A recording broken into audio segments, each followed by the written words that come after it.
जय माता दी। आप सभी को नवरात्रि की एक बार पुनः बधाई। आज हम बात करेंगे माँ के 8वें स्वरूप के बारे में, और आज का जो स्वरूप है वो है माँ महागौरी का। सबसे पहले आइए हम जानते हैं माँ महागौरी के बारे में। महागौरी जो हैं वो नवरात्रि के 8वें दिन पूजे जाने वाली देवी हैं। वह शुद्धता और पवित्रता की प्रतीक मानी जाती है।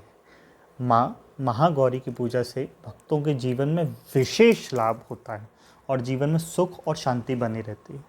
पौराणिक कथा के अनुसार मैं आपको बता देता हूँ कि माँ महागौरी के ने भगवान शिव को पति के स्वरूप में पाने के लिए कठोर तपस्या की थी। उनकी पूजा से भक्तों को विशेष लाभ होता है और जीवन में सुख शांति बनी रहती है। साथ ही साथ अब आइए जानते हैं माँ महागौरी की पूजा के बारे में। सबसे पहले प्रातःकाल स्नान करें, स्वच्छ वस्त्र धारण करें और पूजा स्थल को शुद्ध कर लें। साथ ही साथ उसके बाद चौकी पर सफ़ेद रंग का कपड़ा बिछाएं, माँ महागौरी की प्रतिमा या चित्र स्थापित करें और कलश स्थापना करें। अगर कलश पहले से स्थापित हो तो उसमें माँ महागौरी का जो है वो आप ध्यान कर लीजिए, और अगर आपके पास माता की प्रतिमा या फ़ोटो उपलब्ध ना हो तो माँ दुर्गा में ही माँ गौरी का जो है आप ध्यान कर सकते हैं। इसके बाद माँ को फूल, अक्षत, रोली, चंदन और पंचामृत अर्पित करें। माँ को नारियल का भोग लगाएं और धूप दीप के साथ माँ की आरती जो है वो आप करें। साथ ही साथ मैं माँ का मंत्र भी आपको बता देता हूँ, जो कि बहुत ही शक्तिशाली मंत्र है, और वो मंत्र है ओम देवी महागौरे नमः।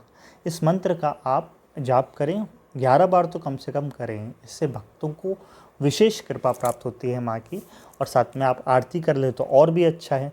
साथ ही साथ माँ गौरी की जो हम पूजा करते हैं या हम जो भी भक्त उनको पूजते हैं आज के दिन, तो उनको शुद्धता और पवित्रता की प्राप्ति होती है।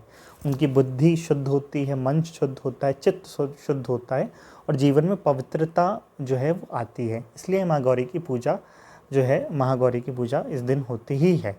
साथ ही साथ जीवन में एक पॉजिटिव ऊर्जा और पॉजिटिव एनर्जी का जो है संचार बना रहता है, और जीवन की लगभग अगर आप माँ समर्पित होकर अपने जीवन को चलाएंगे तो सभी कष्ट दूर होते हैं।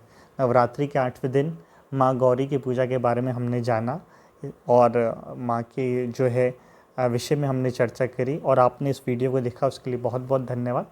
नवरात्रि के 9वें दिन हम माँ सिद्धरात्रि की पूजा करेंगे, और कैसे उनकी पूजा होती है, उनका मंत्र क्या है, इसके बारे में जानेंगे। अगले वीडियो में हम माँ सिद्धदात्री की पूजा के बारे में जानेंगे।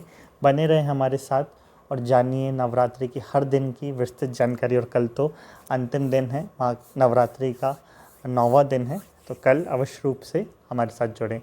बहुत बहुत धन्यवाद। भारत माता की जय। जय माता दी।